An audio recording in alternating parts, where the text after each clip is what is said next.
market operations. The third tool of the Federal Reserve is open market operations.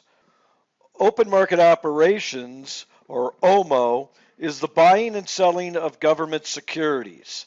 A security is either a stock or a bond, but because it's the government, it can only be a bond, bill, or note. It can't be stock. You can't have ownership in the government.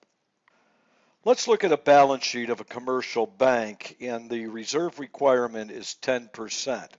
As you can tell, the bank is fully lent out. It has no excess reserves. It's holding on to 10% of its required reserves.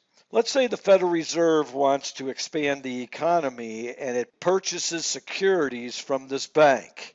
Let's say that it purchases $5 million worth of security. Securities goes down by $5 million to $5 million. But the Federal Reserve has to give the bank something in return, so it gives it $5 million, and that goes immediately into excess reserves. The balance sheet of the commercial bank still equals.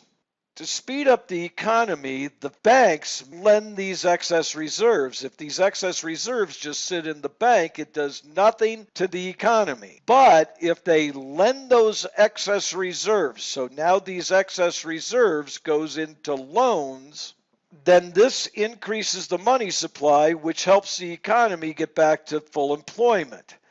Let's look at another balance sheet. Do you notice that this bank is not fully lent out because it has $5 million in excess reserves, which it could use to either buy securities or increase its loans? If the Federal Reserve wants to slow down this economy to make sure that the banks aren't giving out additional loans, what the Fed could do is sell securities to the banks. Let's say that the Fed sells $5 million worth of securities to this bank.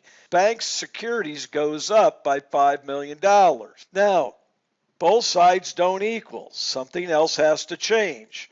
Well, the bank has to pay for this $5 million worth of securities, and it gets this out of excess reserves. So excess reserves now go down to zero. And because excess reserves go down to zero, the bank has no more ability to make any more additional loans. Now, if the bank didn't have any excess reserves to begin with, the bank, to pay for that $5 million worth of securities, would have had to call in some loans to pay the Federal Reserve for those securities.